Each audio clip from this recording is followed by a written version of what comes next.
Welcome to today's episode of the Future Picks podcast, where we explore the future of airline retailing, distribution, and payments with the industry's leading voices. I'm your host, Clarissa Jenkins, and I'm excited to be joined by Mathieu Tahon, Principal Consultant at Branchspace and a recognized expert in airline payment and distribution. With over 12 years of experience, Mathieu has helped shape innovative solutions like Amadeus Airport Pay, guiding airlines through digital transformation, payment architecture, and offer and order management. He's worked with major players like British Airways, Brussels Airlines, and the Lufthansa Group, and served as CTO at Simard, focusing on decentralized travel payments. Fluent in 4 languages and deeply experienced in NDC, blockchain, and payments, Mathieu brings a global, future-focused view to the conversation. In this episode, we're recapping his talk at the Actuary.aero Conference 2025, where he spoke on the evolution of airline payment architecture. We'll be digging into the key trends, insights, and innovation shaping the future of airline payments.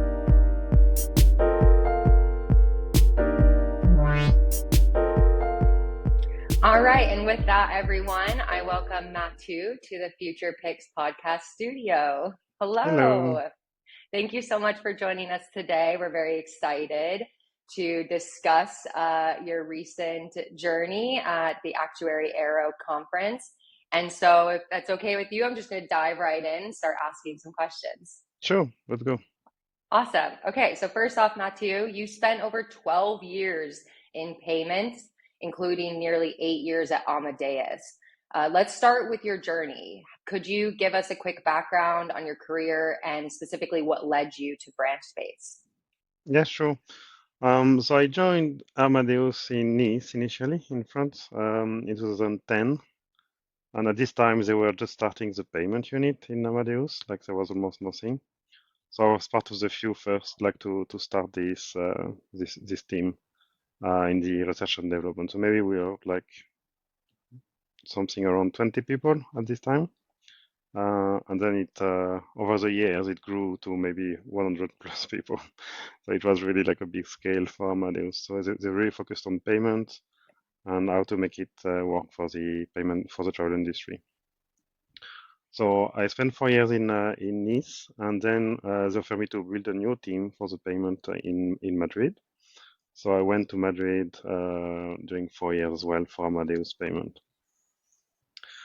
And maybe the main focus for me here was on a product which is called Airport Pay, which is to pay for physically at the airport with your credit card, but all integrated within the ticketing system, the departure control system, so it all goes well. So you don't have to go back to the ticketing desk when you have a baggage or something.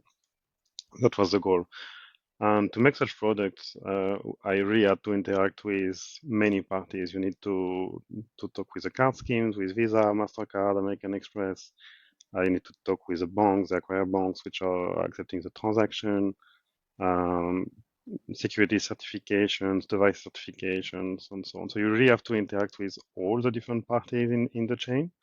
So I was really aware of how it works, like in detail, the payment, but also the travel, because you need to be able to integrate this into the airline system and to accept you at the airport as well. And with this experience, I really wanted to build, like to start to work in the consulting area, because I like to do research and development, and I'm pretty technical.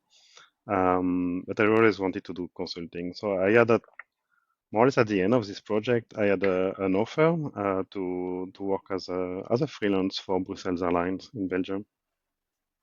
So I was a bit sad to leave Madrid, but but yeah, it was a really good opportunity. I could not say no. So I said, okay, let's go. So I started in Brussels Airlines, also working in the payment to change a bit, to harmonize their payments. During this time, I met Radu Iliescu, which is the director of consulting services at Branchspace. And yeah, I met him briefly while he was working on something from Brussels Airlines. But maybe a year later, he called me and saying, "Oh, we have an opportunity with major European airline for a payment transformation. Would you like to join?" So I said, "Yeah, okay, let's go." So I started working with Radu at this time. But it was just a short mission. I think maybe 3 very intense months to work on that. So then but then just after the pandemic strike, so this was just on hold, and fortunately I was working at this time with in the in the blockchain world. So I wanted to do really something I had as a vision from some time. I really think blockchain can help to uh, facilitate all the travel industry interactions because there's so many intermediaries, lack of trust between participants. So I really think it can help. So I worked at Winding Tree and Simard who tried to do a solution there, but maybe it was a bit too early. So we can maybe talk about it later if you want. And then after this, Radu called me again to work on payment for another airline. So it was just perfect timing. So I started working again for Branchspace, and then I moved as full time for Branchspace. So Wow, what a journey. That is awesome to hear about. Both how you've been multiple times at the forefront of some of these payment evolutions. And also I have to give a big thank you to Radu for being a bit relentless and reaching out to uh, recruit you and ask you to come work on some of the projects at Branchspace. And yeah, we're really thankful for that as well to have you now here full time. yeah, it's great. Great. And so with that, how do you think your experience has been so far working at Branchspace? How do you see the culture and the vision of our company from your perspective? Yes, when I started with Radu the first time in 2019, it was really a very small team, um, maybe 5, 6 people at this time in the consulting unit. And it was really great because it's a small team, but very knowledgeable people. In particular, Radu, like he knows really a lot on the airline industry. And for me, like I really like to work with people that know and I can learn as well, and I can learn new things. So it was really good. And although the team is small and we had some really hard deadlines, very tight deadlines, but it's very supportive and collaborative team. So we managed to make it happen in really like good spirit. Um, in general, all the things that we're doing, well, I think we have challenging deadlines in the consulting unit, but there's a really good spirit between everyone. So it's good to, I mean, we managed to do it on like with good spirit. And the good thing is, then you can see it as well with the clients. They're coming back. They're really satisfied. The satisfaction, the NPS score is really high. And I think this is because of these two things. I think because we have like a lot of knowledge. If you combine all the different consultants, and at the same time, very good spirit and collaboration within the team. So I think they feel Mm, it and they appreciate the result. yeah. And that's always validating as well when customers or clients come back again and again. It, validates those feelings that you had and that you just voiced now about feeling collaborative and feeling like we're doing good work. So yeah, that's good to hear. Mhm. And then you recently, actually yesterday, attended the Actuary.aero Conference Yeah. and you spoke about the evolution of airline payment architecture. What were some of the key trends that you discussed, and did anything from the conference challenge or reinforce your views? Yeah. So the key, I mean, we discussed a bit about payment orchestration.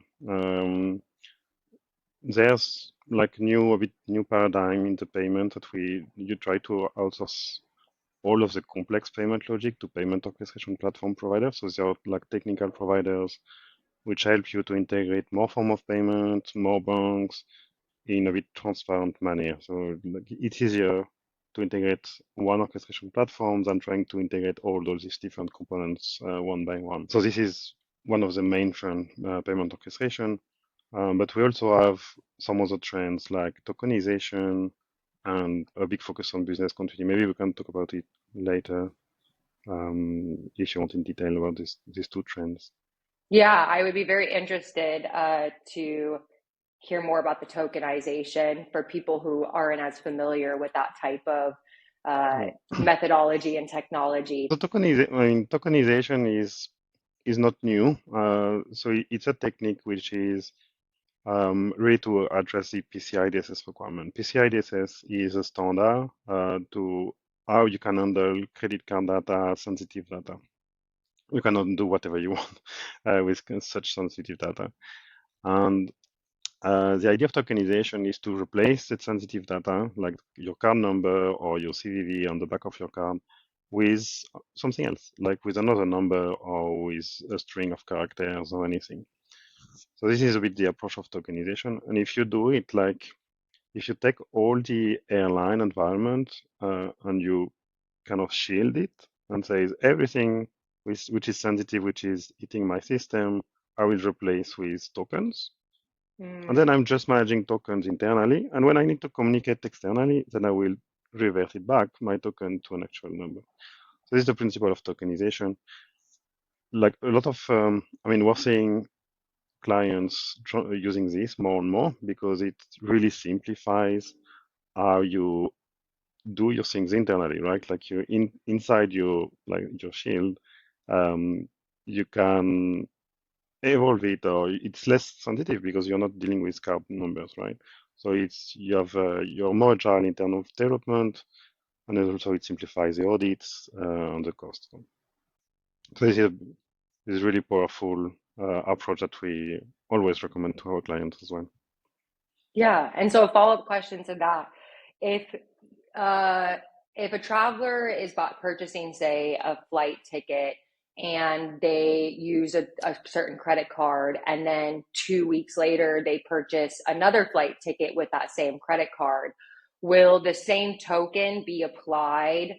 Will that credit card number be recognized as being the same as last time and utilize the same token? Or are you generating a unique token every single time?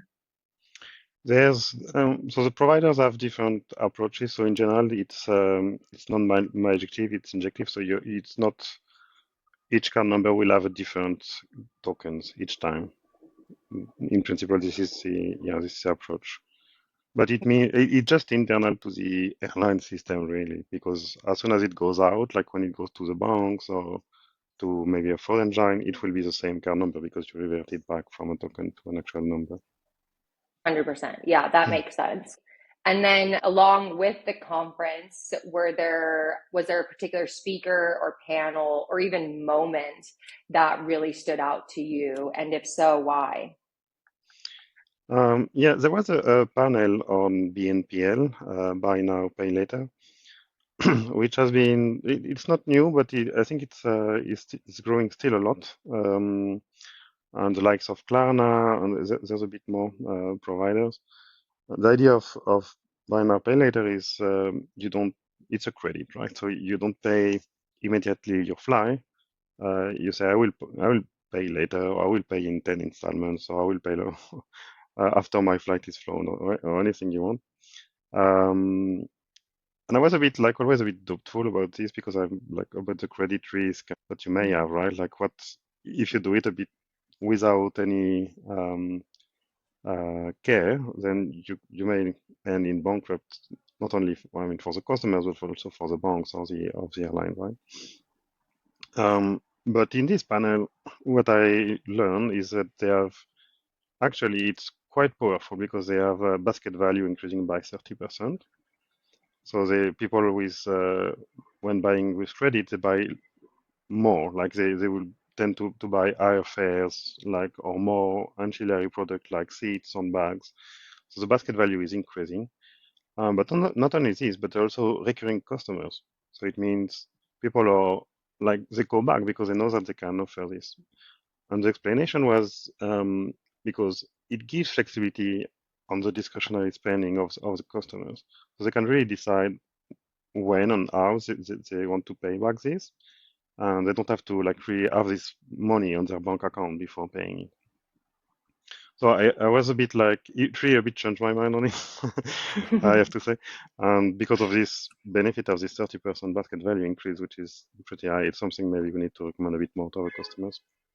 Yeah, definitely. I did not know that level of value that BNPL provides as well. So it's good to hear that. And I think personally, I have definitely been guilty of using buy now, pay later. And when I do so, yeah, I do make bigger purchases because you kind of get to push the responsibility down the line. But I am curious, one of the things you said in the beginning was you were a bit doubtful about BNPL because you have to do it very carefully and do it, take the right approach.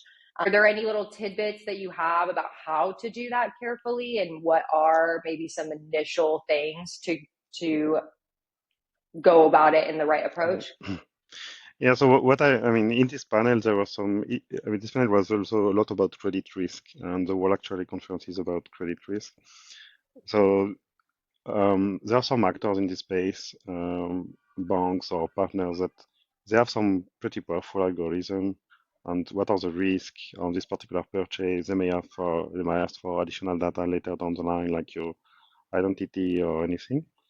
So I think it's actually pretty safe, and I mean, there's multiple parties at risk here, like, right? You have the merchant itself, the airline.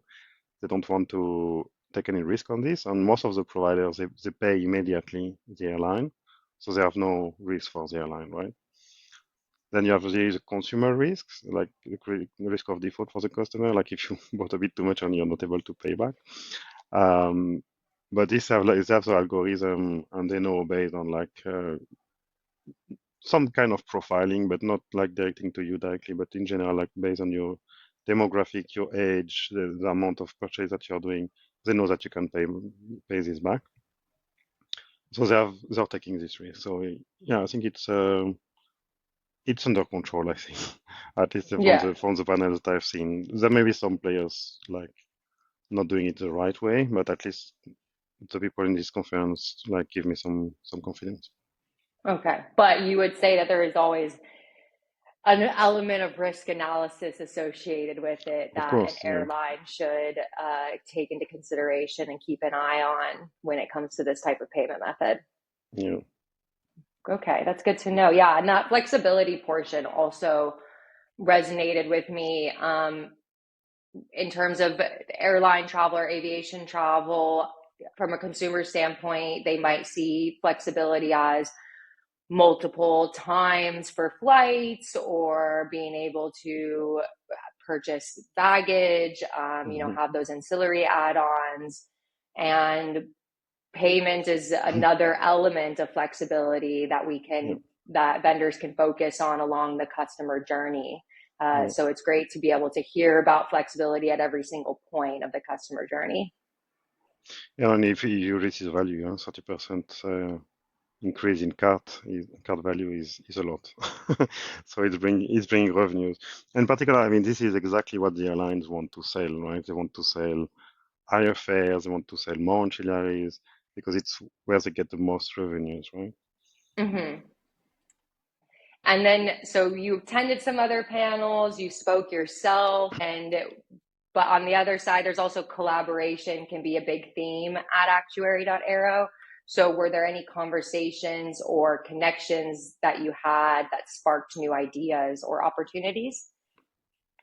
Yeah, I think there were a few. So one that a bit was interesting is there was a presentation from CM.com, which I haven't heard about before, but they are quite strong in the event ticketing. So things like tours and attractions or city ticketing, like a concert or football match, but also events like a specific, I don't know, Taylor Swift or like big names as well, doing some events. So it's a bit, there's a lot of parallels between this industry and the airline industry because they are like selling tickets, but it's a different, completely different approach because they're selling a lot in very short time. um, when there's a concert, like to try to sell it. And you have also some other issues like ticket reselling and so on. So it was quite interesting to see. Interestingly, on the 7 ticketing, they mentioned that they started to use blockchain for ticket unique identification.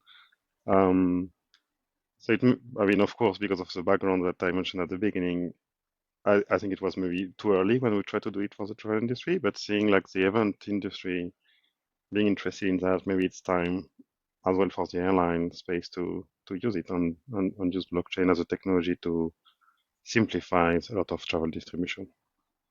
Yeah, it's a great insight. The issues that we see around or the experience of ticketing for events. You had mentioned Taylor Swift earlier, Yeah. and I know that her Eras tour uh, had a lot of press.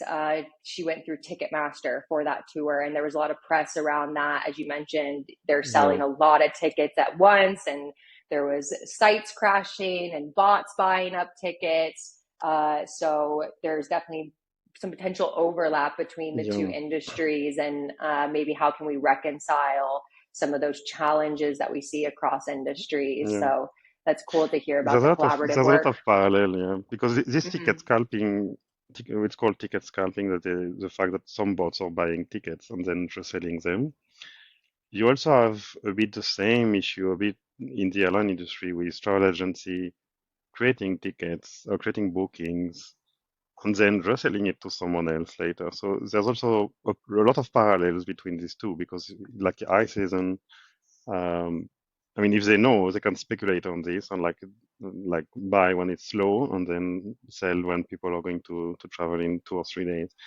And they do a margin on this, which is and the same for the event industry. Like this margin made by intermediaries is there's no benefit at all for the airline. They don't take any part of this. So yeah, there's Oh, some lessons to learn. yeah, I never knew about that, but I could see definitely how that would work. And would you say, from the travel agency perspective, this might be a little speculative.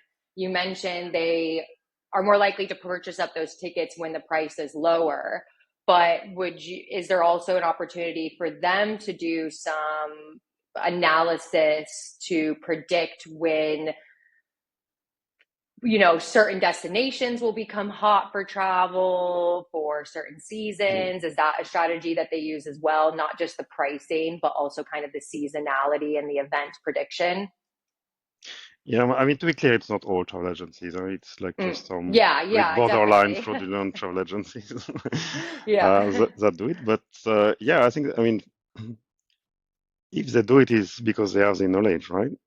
They have the Hmm. knowledge of this ticket is too cheap, and they need to sell it higher.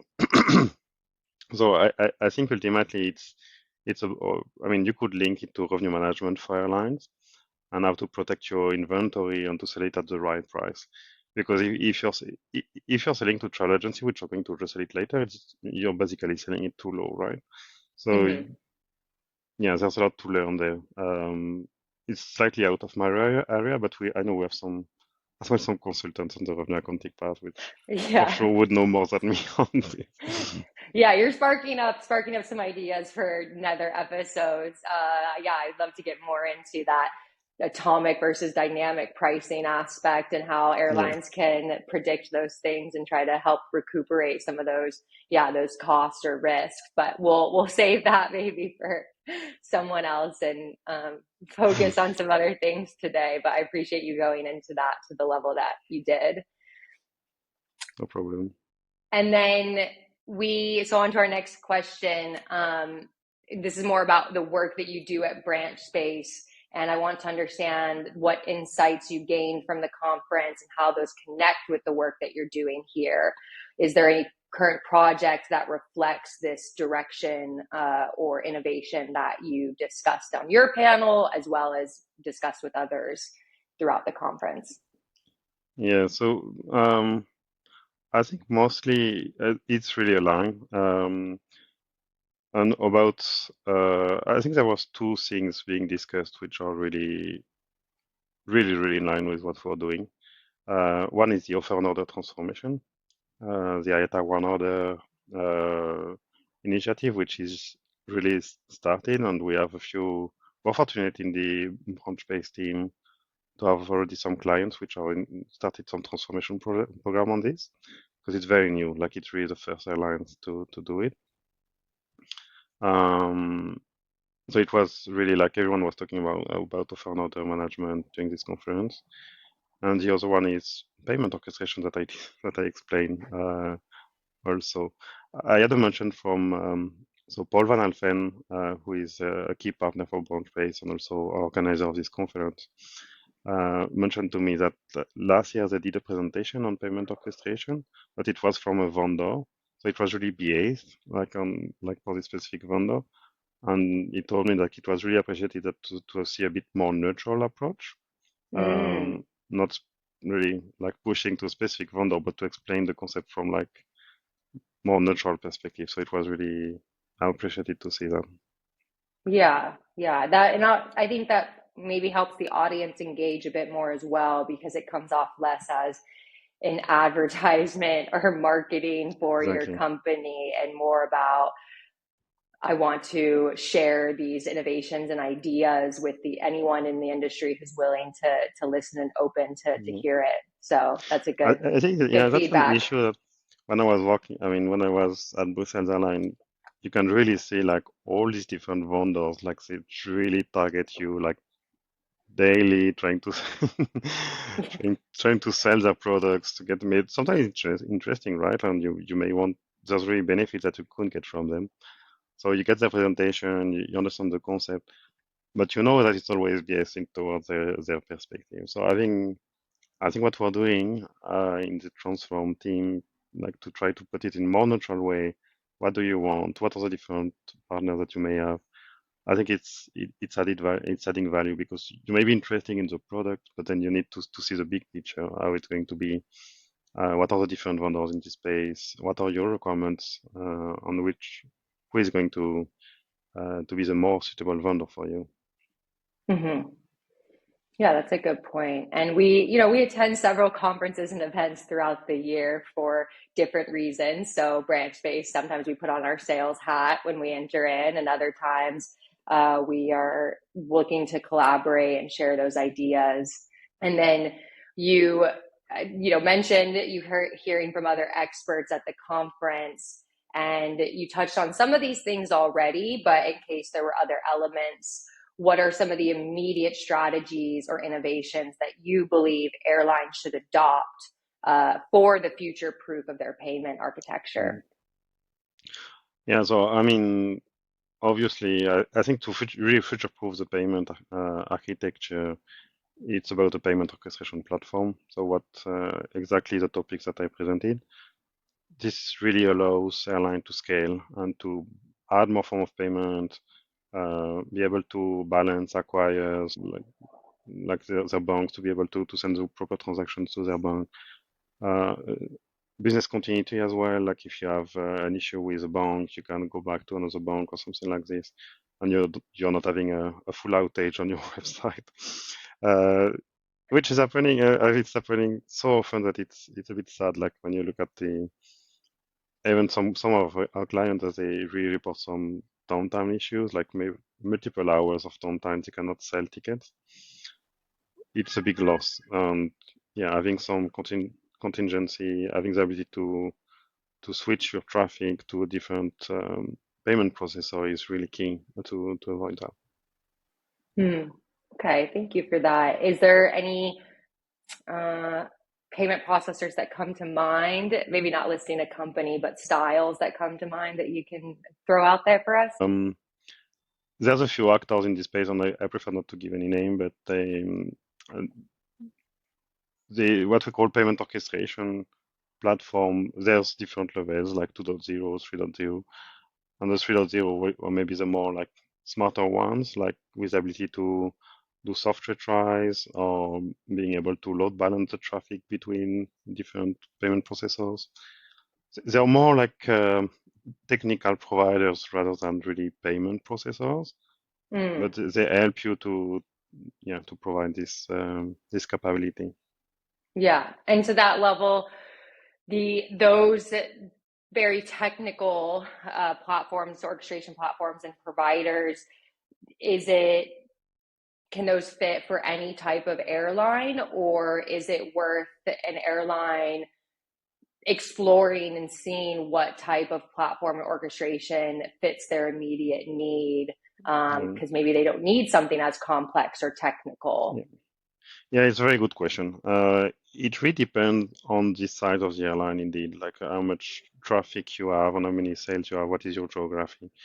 I think for local airlines, like airlines working on their domestic, mostly on their domestic market and maybe slightly outside, maybe you don't need such a complex system because you will have one main bank that you will deal with. But it's more for airlines, which would be like normally, I mean, there's a segmentation of airlines like tier one, tier two, tier three. Mm-hmm. Tier one being like really like the big names, tier two being more like a bit more smaller, and tier three being more like domestic. I think payment orchestration platform is indeed for tier one, maybe starting to enter into tier two category. If you're not having a lot of traffic, maybe it's not worth it because you don't have so many banks to balance with, right? So it doesn't make sense. But if you're a tier one operating globally, having so many currencies to manage, so many countries to manage, local regulations, you're not going to find payment processors which are going to address the whole geography. So they will maybe cover Europe and North America, but they're not going to cover South America or complex market like Turkey or maybe Asia. So you need to find payment processors in different geographies, maybe with different rates, and you need to send to the correct one for each transaction, basically. So it's more it's more advanced for bigger airlines having global footprint. Yes. Yeah, I took a gander at your presentation that you showed at the conference, and it was cool to see visually. I'm a very visual learner, but it's cool to see visually when you start off as an airline that payment flow is pretty direct, it's a pretty straight line. And then as you expand to other markets, you showed that kind of ecosystem web spreading out as you acquire more banks and work with other partners and confront the different legality or security characteristics that come with that expansion. So thank you Yeah. for presenting that in a very digestible way, and hopefully we'll be able to put some images of that up as well Yeah, for sure, if you can. Yeah. everyone else to If you can share it, see. for sure. Yeah, thank you. And we had mentioned quite a few things about security and regulatory compliance, which is a top concern for many airlines. And so within your view, how can airlines strike the right balance between innovation and maintaining a secure, compliant payment ecosystem? Yeah, that's a very good question. I think the first thing to address, I mean, for airlines, even like tier two or tier three, if they're not using tokenization today, they need to change now. Like they really need to change. It's the business case is obvious. Like if you use tokenization, you can really reduce the cost of audits, the time it takes you. You move to so in PCI DSS, the security standard for the payment card industry, you have different level of questionnaires. You have the most stringent one is SQD. So when you manage all card numbers internally and so on, this is SQD. SQD is super complex. You have a lot of questions, a lot of controls you need to have in place. How you manage cards, who has access to the cards, and so on.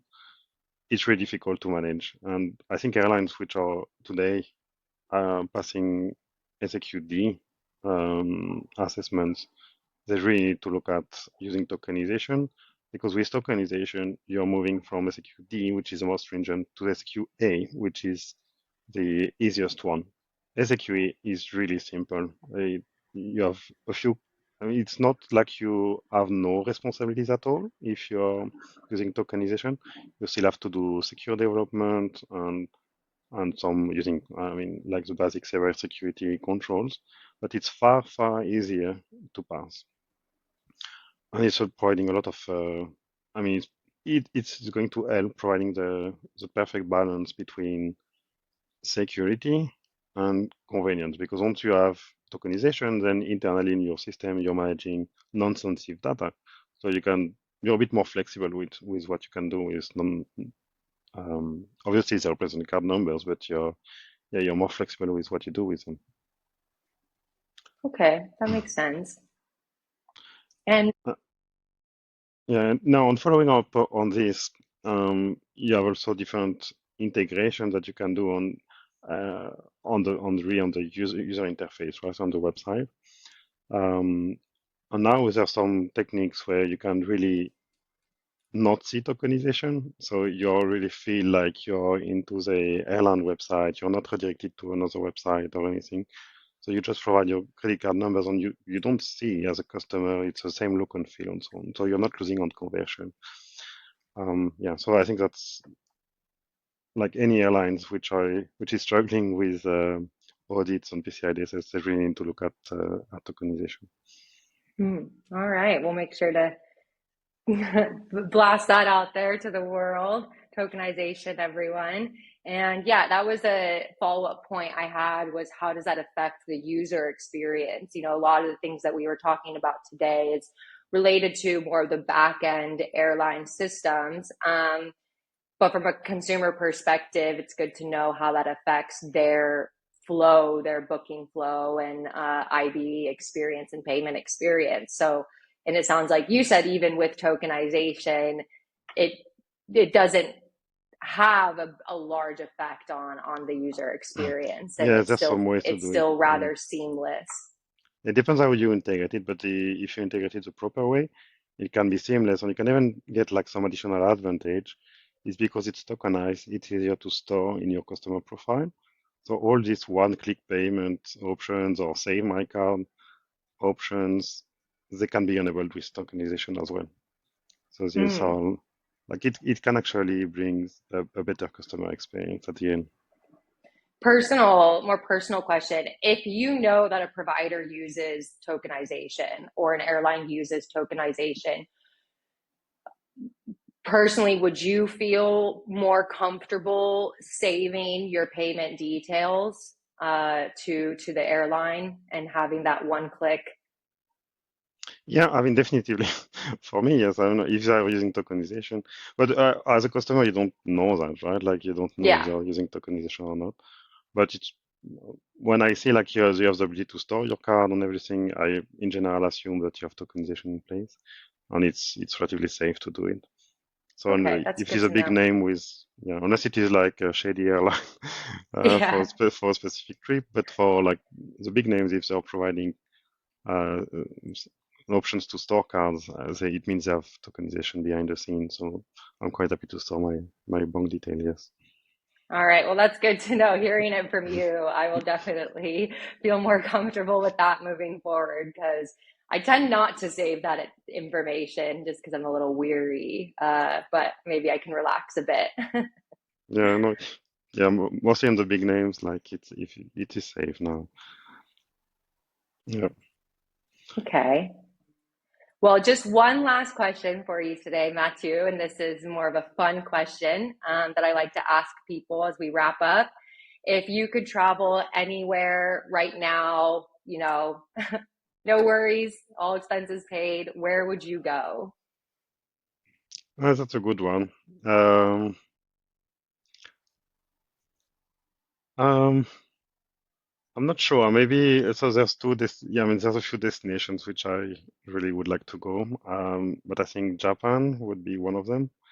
I've like wanted to go to Japan for a while. Like it's a really nice, quite different culture, but also um, yeah. If you look at like at all the cultures there from a while, the forest, the kimonos, or the temple and everything. I really would like to go there. Yeah, I think that would be maybe the main one. But there's a few other maybe places with more sun. That would be great as well. Yeah. Hey, there's no wrong answers to that question. It's wherever your heart leads you to. Yeah. And yeah, we'll maybe we'll, fingers crossed, have a project start up for you so we can Yeah. get you over to Japan sooner rather than later. But with that, I want to thank you again for your time today, Mathieu. Is there any other final words, comments, questions, or even concerns that you would like to share with our Future Picks podcast audience? Yeah, I mean, maybe the topic to explore would be the blockchain space and how it could affect travel. I have some ideas, but there's a few other participants in this industry which are working very hard on it. So maybe that would be good to see their views. All right. Yeah, we could put together another session, bring in maybe some multiple people like webinar style and have a more in-depth conversation about that because I'm personally, yeah, very interested in blockchain and it's a hot topic you hear all the time. So it'd be great to hear how that applies to airline payment architecture in specific. Yep. Great. Well, again, thank you so much for your time. It's been great to have you here today, and I hope you enjoy the rest of your week. And thank you for our listeners for tuning in to the Future Picks podcast. Thank you, Clarissa. Bye, everyone.